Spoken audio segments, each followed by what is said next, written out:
We have an incredible keynote coming from Melissa Hanna, who comes to us from Los Angeles. She is the founder and CEO of Mahmee, which is revolutionizing maternal and child care with a patient-centric management platform, making it easier for practitioners to make referrals and collaborate on proper individualized and personalized care. Please join me in welcoming her to the stage. She spent the day with us. She is incredible.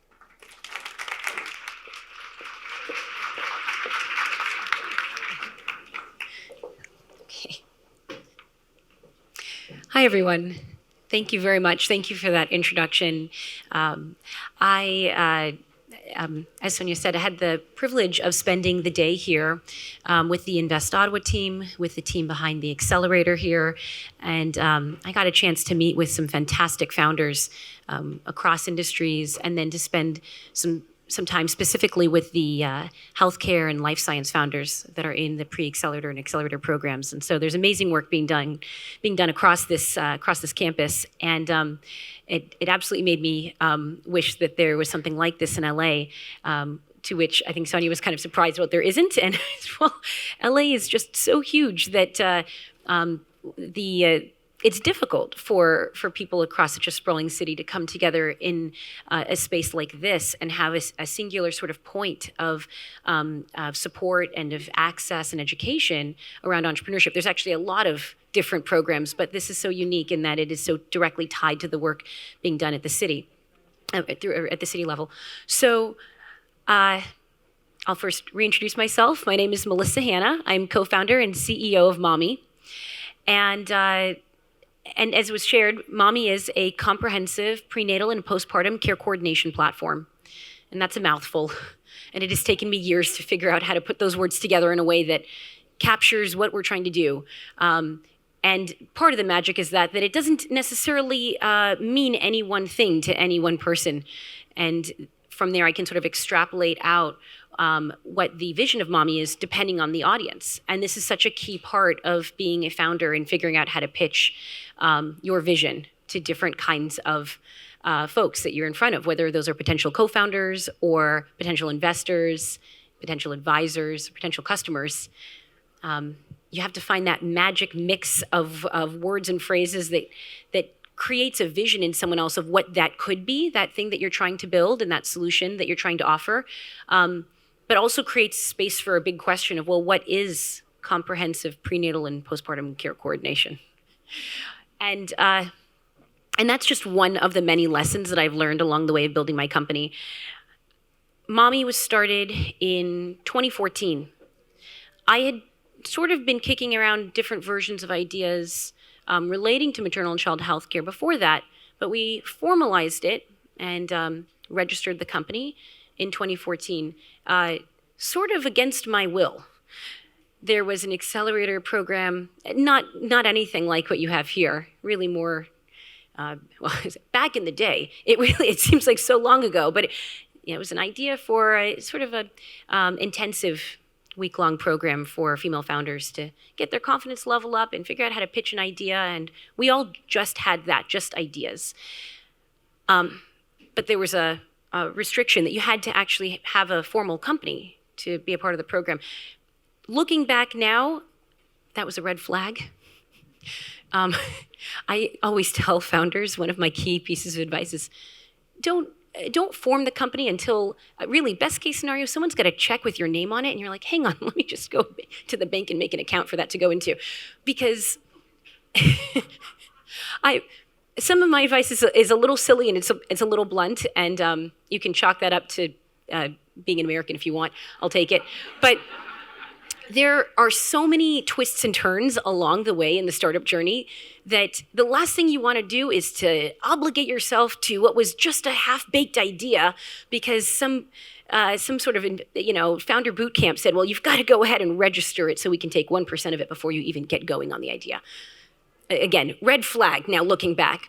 But I did it, and we didn't know what to call the company. I mean, that's how early it was. It was like, we should do something in maternal and child health care. And the lawyer said, well, what are you going to call it? And I said, I don't know. We didn't get that far. So we went with MCH Ventures. which the lawyer said, is that Maternal Child Health Ventures? And I said, no, that's Melissa Hanna Ventures. I don't know what I'm doing here. So that's actually the formal name of the company.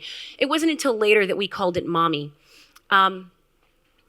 Why does all this matter? Because there are so many, like I said, twists and turns along the way. One of the things that came up in conversations many times today with the founders I spoke to around the building is that you have to have a clear vision of the problem that you're trying to solve, but you also have to be really prepared, almost the point of dogmatic, in a belief that the road will rise up to meet you in the thing that you're trying to build.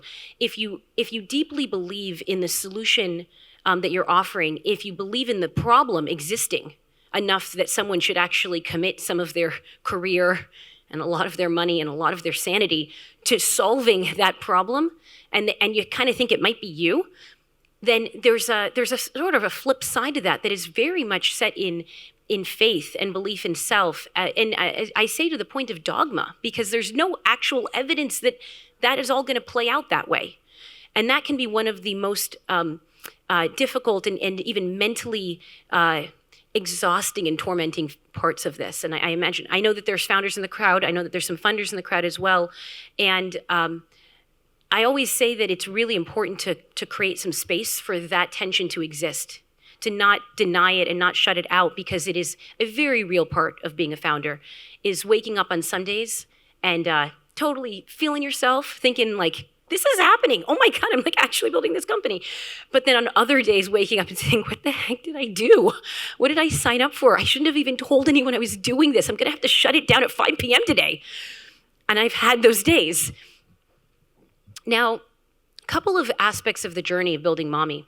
I'm going to start at the end, which is sort of how I ended up here, and I think how I got the call for this opportunity. Last summer, we announced a fundraise with some pretty high-profile names. We raised $3 million from the likes of Mark Cuban from Shark Tank, Serena Williams. I should have said her name first. She's more famous. He'll accept it. He realizes that too, that Serena is more famous than him. But Mark actually was a very big part of bringing this round together and understanding that there was a big opportunity here. And actually, he was at the bookend part of this, sort of the end of the fundraise, kind of tied it all up and got us to our finish line there, where Serena was actually one of the earlier investors to commit. She got it right away from a very personal place, but also from a financial place, and said, this is a billion-dollar industry. Helping moms and babies is a multi-billion-dollar industry in the US alone, to the tune of $160 billion is the cost of healthcare services for mothers and infants every year. That's just the prenatal period and up through the baby's first birthday. That's none of the rest of the pediatric care. That's none of the rest of women's healthcare, and that doesn't even include strollers and formula or diapers.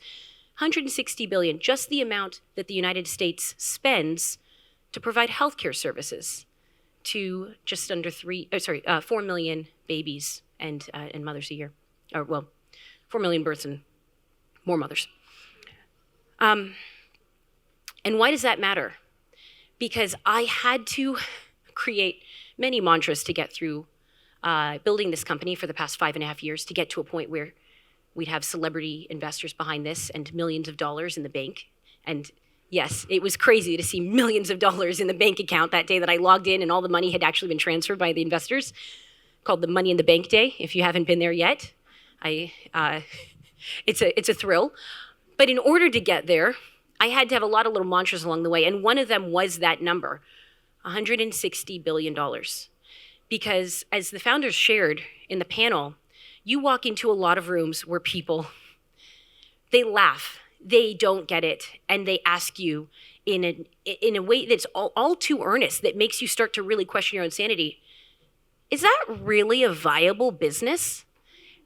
And it sounds so, you're like, you know what, maybe, hang on, I should check my pitch deck again. I don't know, maybe I'm not supposed to be in this room pitching you my idea, because that question can really kind of start to spin your head. And you hear it enough times, as I did, to the tune of about 250 pitch meetings with investors and venture capitalists, that you start to question whether or not you do have a viable business idea. So you've got to have those things you can kind of come back to and say, yeah, that's a whole lot of money to be spending on healthcare for mothers and infants in the United States, and then to still end up with the worst maternal mortality rates of all developed nations. That's a whole lot of money to be spending to be doing such a very bad job. And that's what kept me up at night, and it's also what got me up in the morning to go and face this another day. Now, that's the sort of, I would not say the end of the journey, but that is sort of getting us up to where we are now. So for the past 6 months, I've been spending $3 million. I've been hiring people. I've been working with my co-founders, our CTO and our chief nursing officer, who are my two co-founders, who oversee the tech and clinical sides of the business, and I oversee operations. And it's sort of with our powers combined, we can actually take on this problem.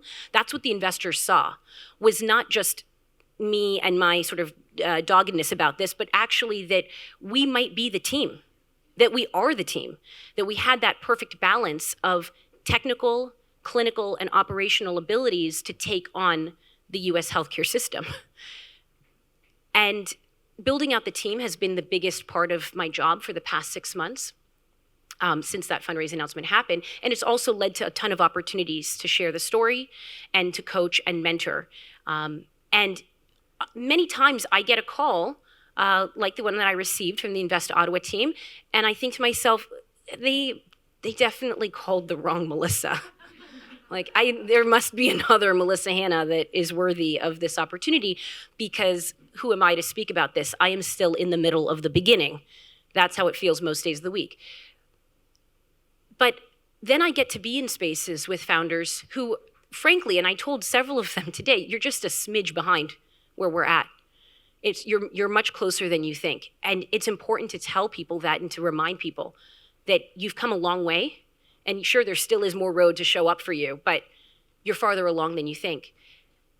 And that proximity is very important between companies of our early to mid-stage, seed stage company, to pre-seed stage, because it does actually create the opportunity to provide real feedback. And I realized I have real stuff to share. I actually have been through a lot of things. I've pitched a lot of people, and I've seen a lot of things, and I've screwed up a lot of times. So I can share that. But actually building Mahmee was not at all part of my roadmap for myself professionally. And so I'm going to share this little snippet of how this came to be, because I think it's emblematic of a lot of founders' experiences. You have to have that commitment to build the company. And by the time a lot of people meet you, they're like, wow, this person is like so focused on this. They're going to do this thing. But not everyone gets to hear the backstory of how you got there and what pain and torment you may have gone through to get there. And so my sort of behind the curtain story is that I never intended to work in the field of maternal and child health care. Not only did I not intend it, I swore that I would never work in this industry. Now, I mean, as a child, like, why would you do that? I mean, has anyone ever swore to themselves, I will never be an astronaut? No, but like that was how I felt about maternal and child health. The reason being that my mother is one of the pioneers of the industry. So I didn't want to live in her shadow. I was pretty sure about that. I didn't know what I was going to do with my life, but I was pretty sure I was not going to live in my mother's shadow. She had designed some of the most successful maternal health and breastfeeding programs across Southern California. They were so successful in their early days that they grew and grew and got replicated at health systems across the U.S. People said, we want to do what she's doing in L.A., where we're from. And so she really became a leader in the conversations around creating programs for maternal and child health. And 10 years ago, she had really hit a point in her career where she just sort of swore off the industry and said, I've done all I can here, and we're still not reaching every mom. And we are still not connecting the providers the way we said we were going to with these programs in the hospital and out the door, in the allied health community, the folks that go visit you at home when you have a new baby, the folks that teach you your breathing classes and your infant feeding classes and teach you how to diaper and prepare for labor and delivery, all of the birth educators, birth workers, and other professionals that are advocates along the way, that are not your OB/GYN or your pediatrician. I'd hear her rant about this to the point where she ended up actually leaving her job at the hospital. And I said, what are you going to do? She said, I'm going to go out on the road and I'm going to go visit a bunch of people in their homes and I'm going to go back to the basics. And she got an RV, a Winnebago, 25 feet long, And she actually drove around Los Angeles, which in itself is a full-time job. But she did this, and the inside looked like a really cute doctor's office. And she went around and she did in-home lactation and postpartum recovery work. And she's an OB nurse by training. And about 5 years in, she came to me and she said, "Have you heard of HIPAA?" I don't know. She's like, "It's a law, okay? It's well, I mean, this is a policy in the U.S. It's like, this law is coming. It's going to affect all of us. We're going digital, but we have to go securely digital and actually find better ways to communicate securely, and we can't use SMS texting anymore, not with the patients, not with the providers. We all have to go onto digital charts, but the digital charts have to be secure, and they have to be encrypted, and all this stuff. And I don't know, I'm freaking out because I went to this class on it, and all of us, home health providers are nervous about going digital because we're using paper charts right now and, checking boxes on our clipboards when we go to people's houses." I said, "Mom, this is a tech problem. I think this is fine. Like, we can solve this. I'm going to look online. I'll find you an app. It'll be done, okay?" Because that's what millennials say to parents. And I went online to try and find the app. Like, "Oh, Mom, you're a lactation consultant. Well, the App Store has something for everyone. So, we'll just start there." And I couldn't find anything.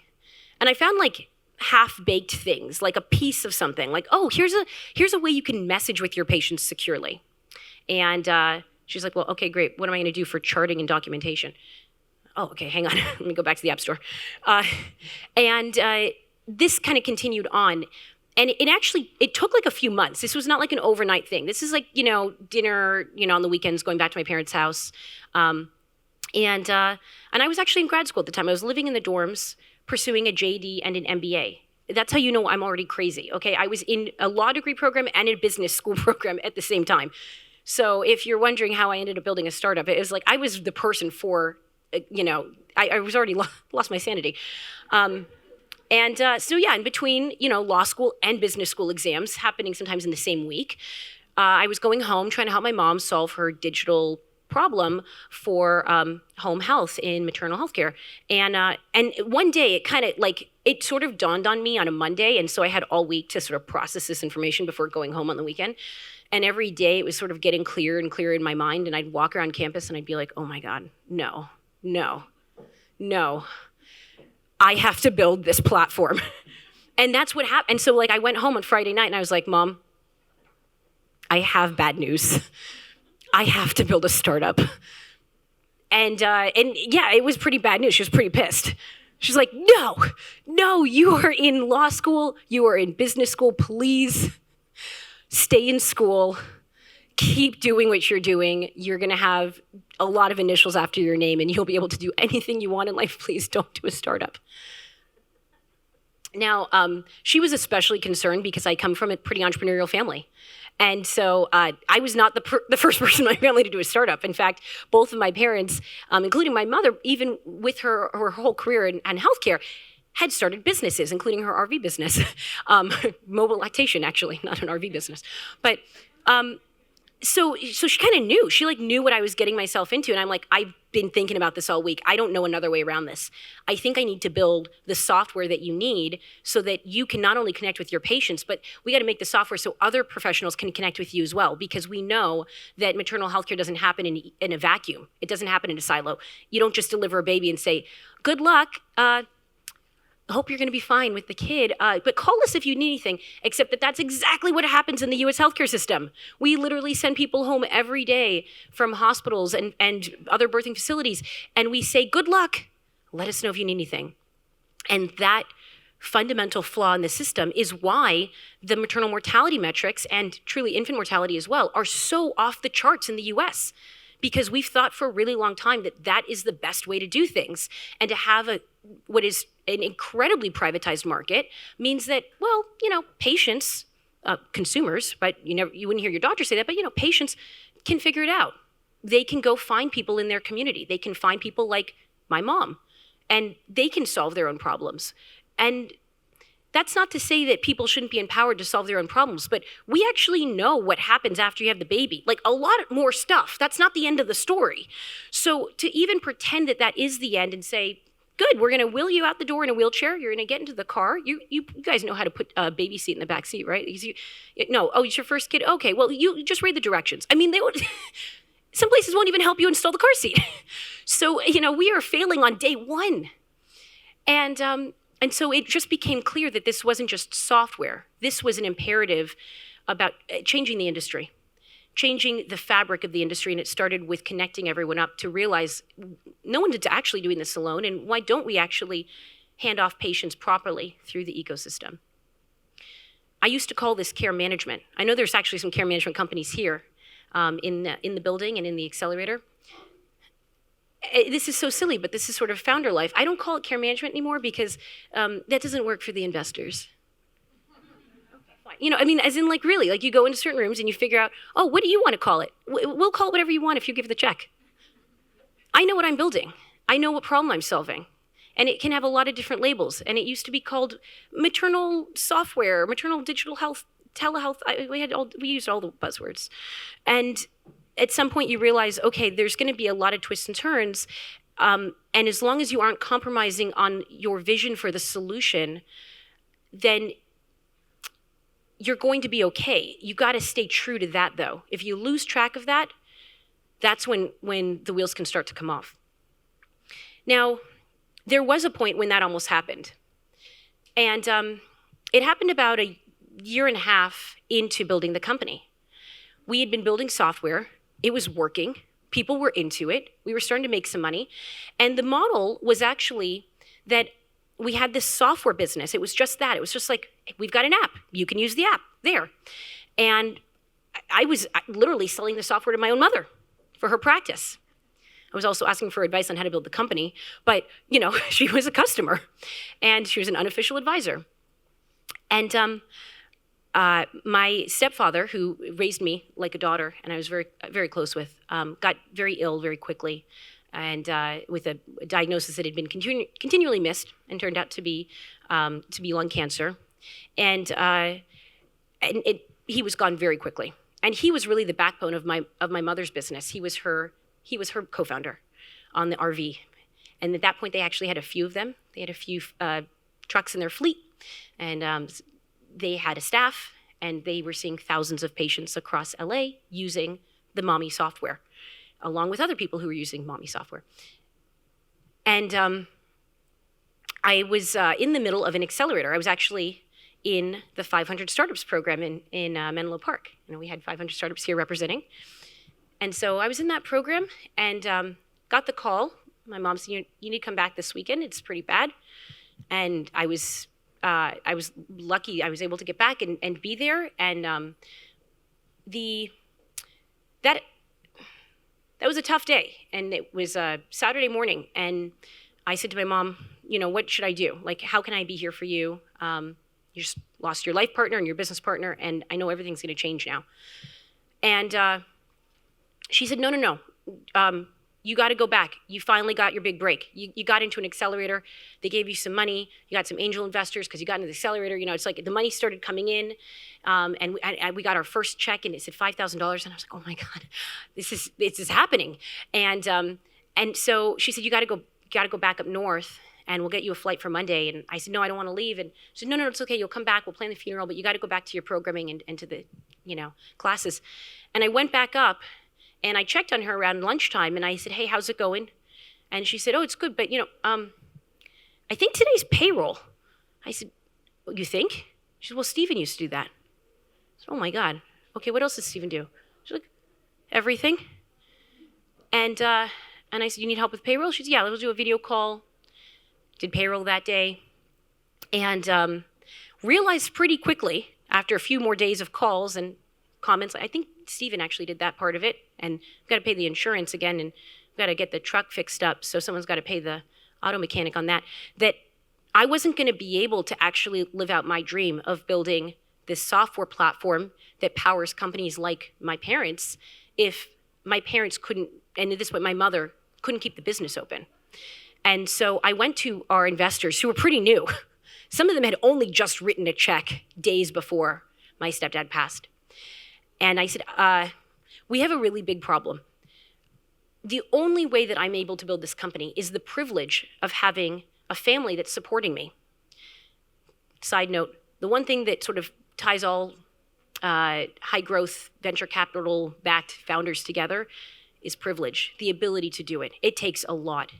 And privilege shows up in different ways. For me, it was an incredibly supportive family that was willing to let me move back home to build the company, was willing to support me in going back to Menlo Park in the middle of my family grieving my stepfather's death. And yet, I was about to lose all that privilege, because if my family business went under, then my startup was about to go under.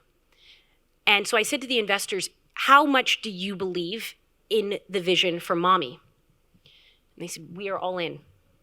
Now, it gives me chills to this day, because to hear someone say, we are all in, I am all in, I believe in you, and I believe in the problem that you are committed to solving. I believe it's real enough that there is some big ROI, there's some big exit, there's some big whatever at the other end for me to put my own money into this thing is so powerful. And it's something I come back to quite often when days are rough, and days are rough all the time. I mean, the frequency doesn't change, it's just the problem changes. I was telling a founder earlier today that last week I came home after work, and my fiance said, how's everything going? How's your day? You want me to start making dinner? And I said, no, give me a little bit. And I walked past him. I just kept walking right into the bedroom, kicked off my shoes, and just got into the bed and pulled the covers over me. He came in after me. He's like, you okay? You just walked into bed. I said, it's just one of those days. Give me an hour. I'll be back at it. Sometimes you literally have to pull the covers over and just say, tomorrow's a new day. But having people say, we are all in and we believe in you is so powerful. It also is sometimes the prelude to bad news, as it was in this case. And I said, if you really believe in me, you need to believe in what I'm about to tell you I have to do next. I have to buy my mother's company, and I have to merge it into our company. And I know that you guys said you wanted to invest in and build a tech company and just be pure tech and pure SaaS and all the things that investors say when they want to see sky-high returns and not that much needed to get there. And I said, it's a services business. And I know that doesn't sound sexy or exciting, but if we do not do this, your investment is gone anyway. The only chance that we have at this point is to support my mother and to support the team that she's built and to support the ecosystem she's built around her business, which is truly what's powering the potential of our business now. And thankfully, they supported that, and we were able to make that happen, and we brought that in. And at that time, it was a very painful and almost shameful decision to make. It felt like epic failure that I was completely out of control like that it was happening to me, and it was happening to all of us and to our team and to our investors. And there was no way to be sure it was going to pay off, but I knew that the opposite, like basically the other choice, was not going to work.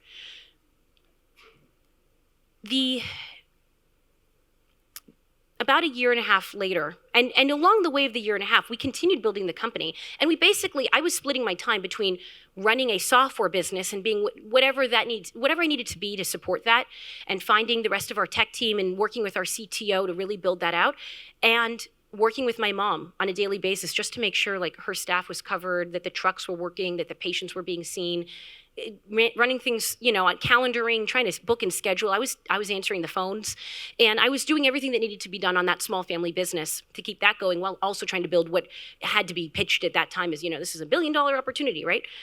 It felt like such a cognitive dissonance.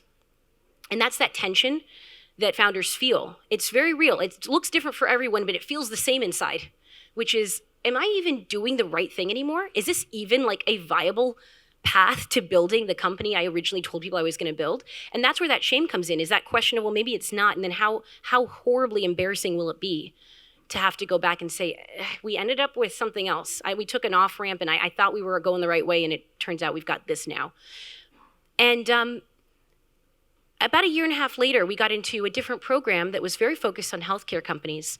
And I went to go pitch a bunch of insurance companies and health systems and hospitals. At this point, we had software that was going out in the market. We were making money.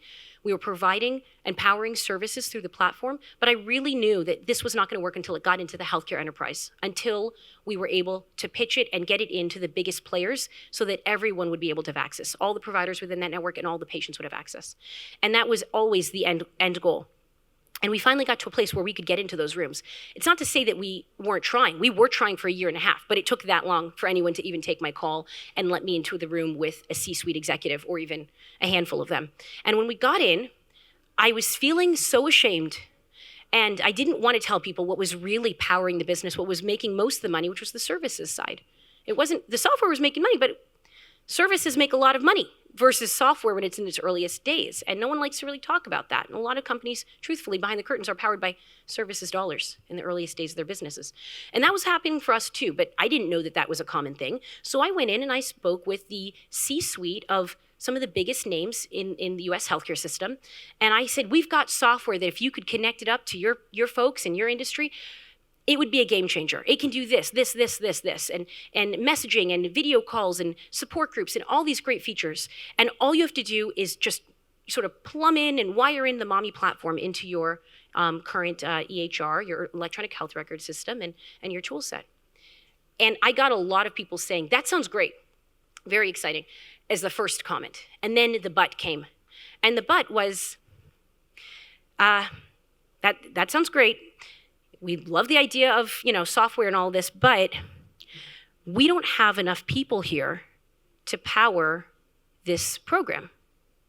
I mean, sure, you could plug in the software, but we don't even have the staff to actually take care of every mom in the building. That's why we don't.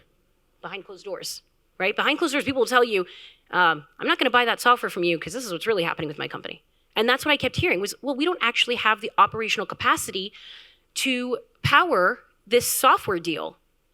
We don't have enough lactation consultants. We don't have enough doulas or midwives or nurses or chiropractors and other allied health professionals. And you know what came out of that? I said, well, what do you need then? They said, well, it'd be really great if you guys were a services business.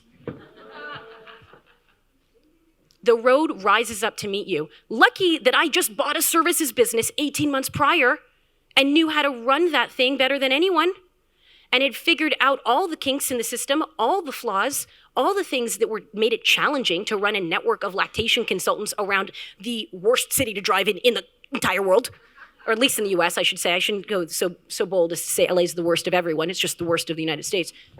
Anyway, lucky that I ended up being that person. So when you talk about founder market fit, it continues to be relevant, that question of like, are you the right person? Are you the right person? And when I got in the room with Serena Williams, and when I got in the room with all the other people that also invest in this round, although they're like, it's fine, she can get all the attention, but don't forget, we also give you money. When I got into those rooms, I was able to say, I know what the market needs. I thought I knew what the market needs, and then I went out and validated it, and here's what the market really needs. And lucky for you, you're sitting across from the person who can actually do it. And that's what ended up getting this cash in. But there are challenges that continue on. They're different now. Now I'm learning how to build and grow and manage a team. I'm learning how to scale across the US. I'm learning how to support other founders on the journey too. And that's part of spending the day here and meeting all of you. So that's a snapshot of my journey. And I wanted to just take some questions and have a conversation for the last few minutes.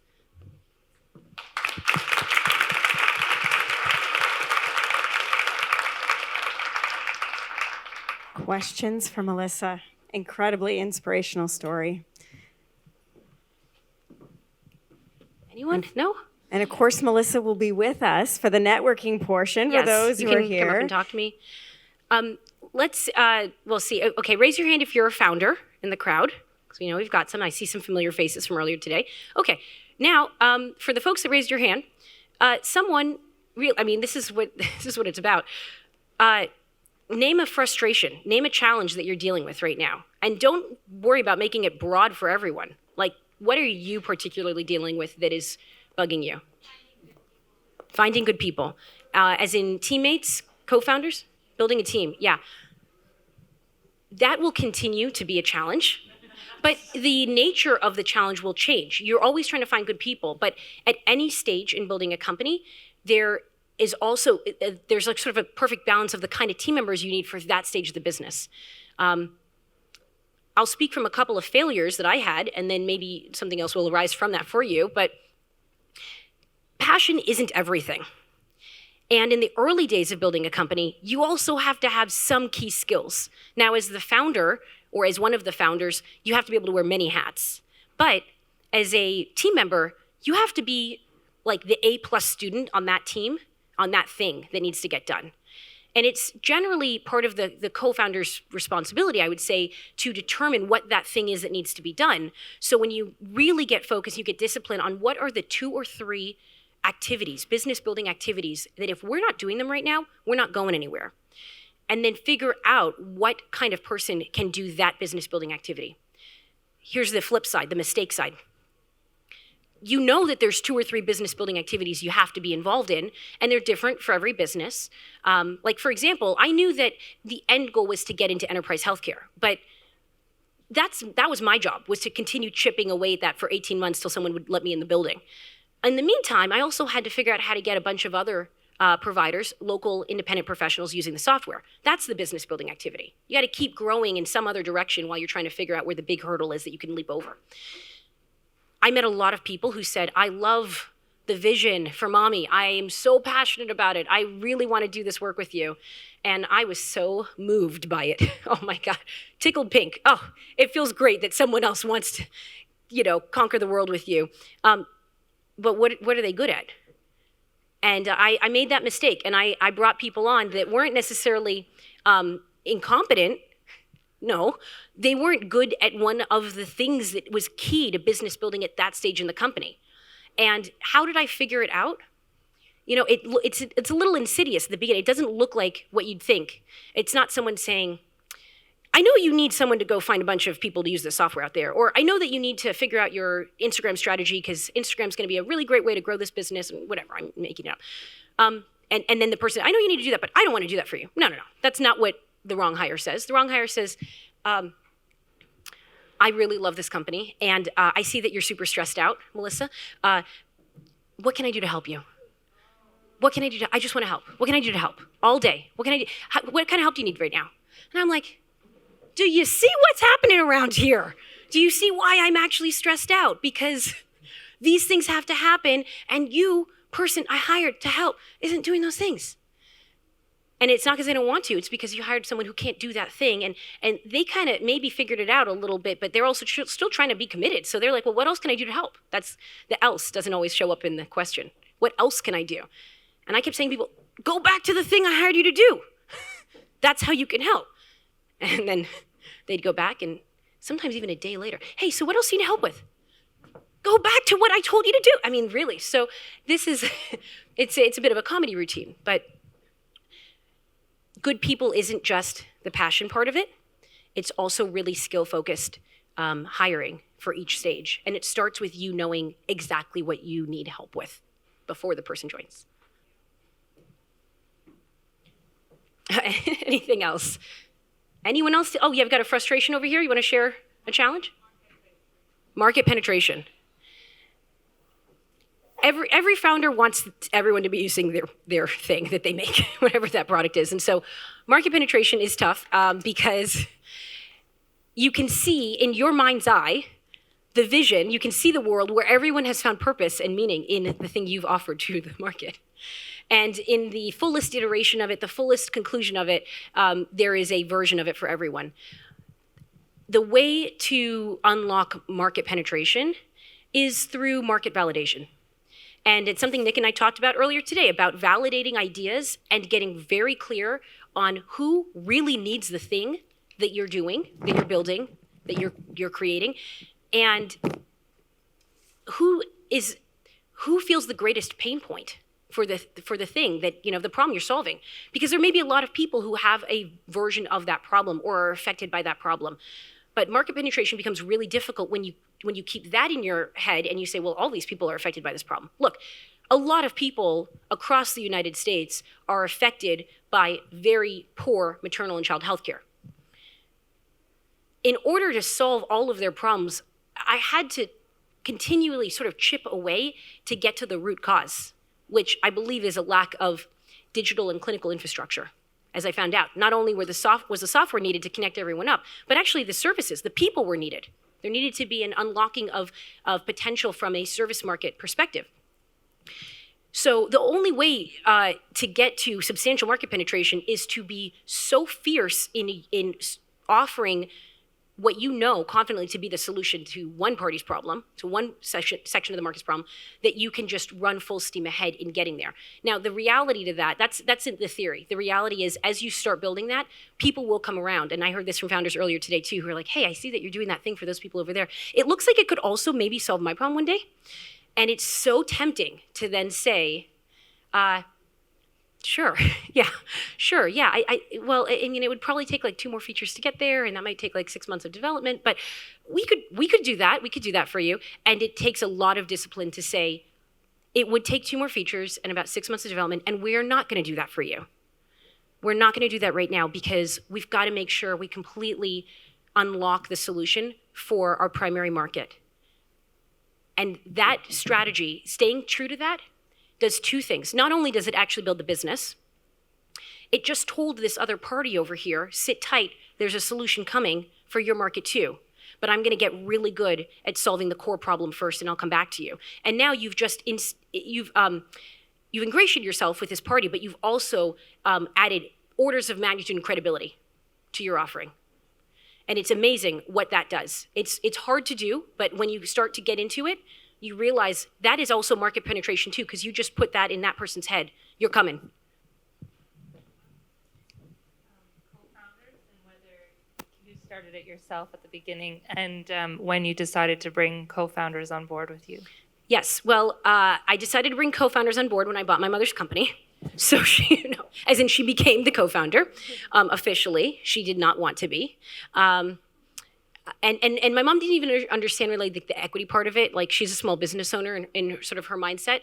And she has since, come to a place where she can go toe to toe with the best of them in Silicon Valley. But and she has. There's been times where I'm like, oh my God, my mom is so embarrassing right now. Yeah, my mom has met like some like startup CEOs like in the $1 billion like unicorn range, and she's like, oh, you have a tech company? We do too. Mom, you're embarrassing me in front of like the CEO of like whatever, Anyway, like, we are an infant compared to them, But yeah, so she was the first co-founder. There were some other people that almost became co-founders, and I'm glad that they didn't, but they're sort of glad they didn't either. Like, they were the wrong fit. And co-founder dating is really important for that reason, because you need to like take a minute to kind of get to know the person, and the person needs to take a minute to get to know you and get to know the company you're building and be sure that they really want to be along for that ride. And sometimes it's, one person saying to the other, I don't think this is going to work. And sometimes it's both people. And it's got all the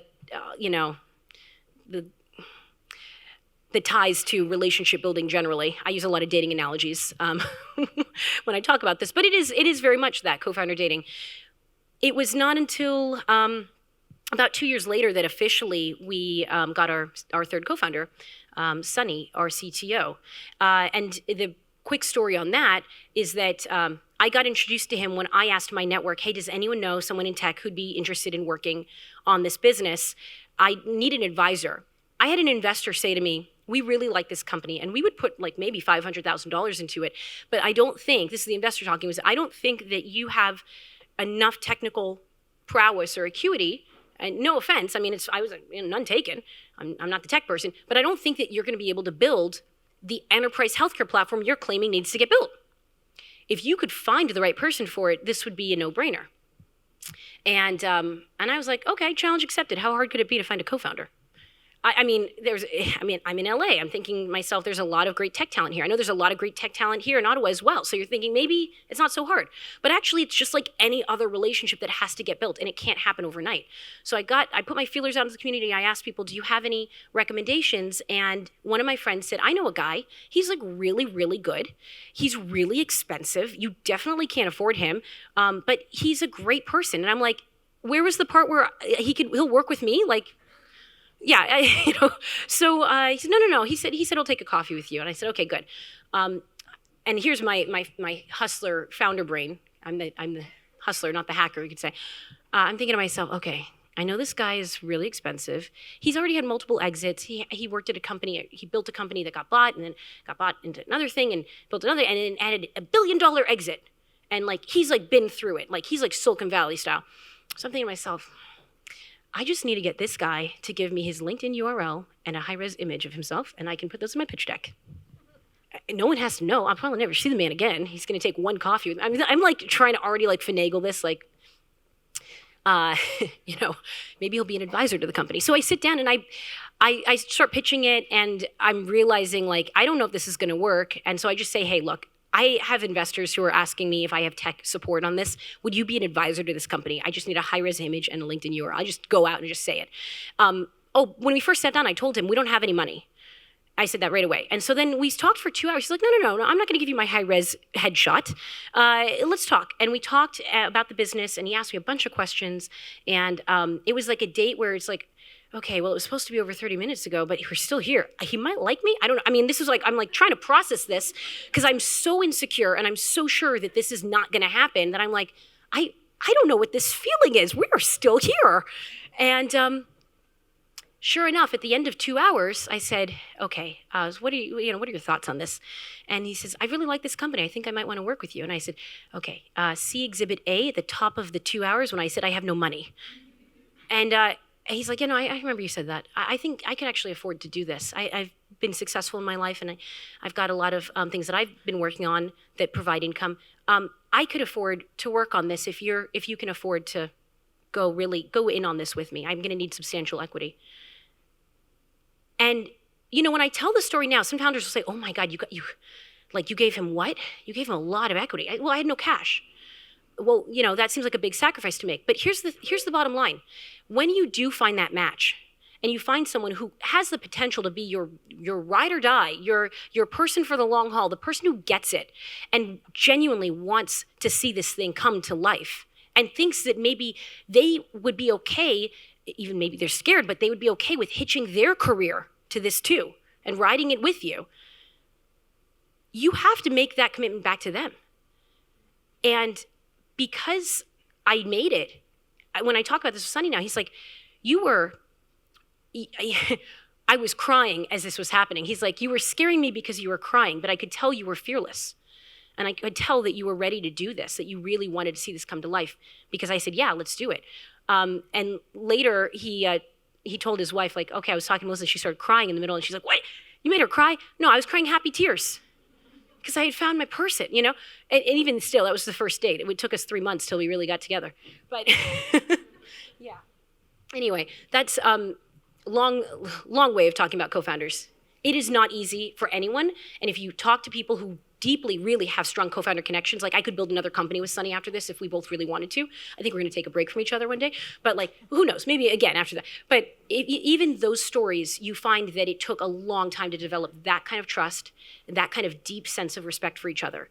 Sunny tells me things that I know when he says, Melissa, you did that wrong, or Melissa, you're doing great, that he really means it, and that he's not afraid to tell me what he really thinks of my work and my leadership. And sometimes when I'm the hardest on myself, he knows to step in and say, shake that off, you're being too hard on yourself. Sometimes I'm hard on myself, and he's like, yeah, you're right, you really screwed that up. So the power is in actually those moments. Amazing.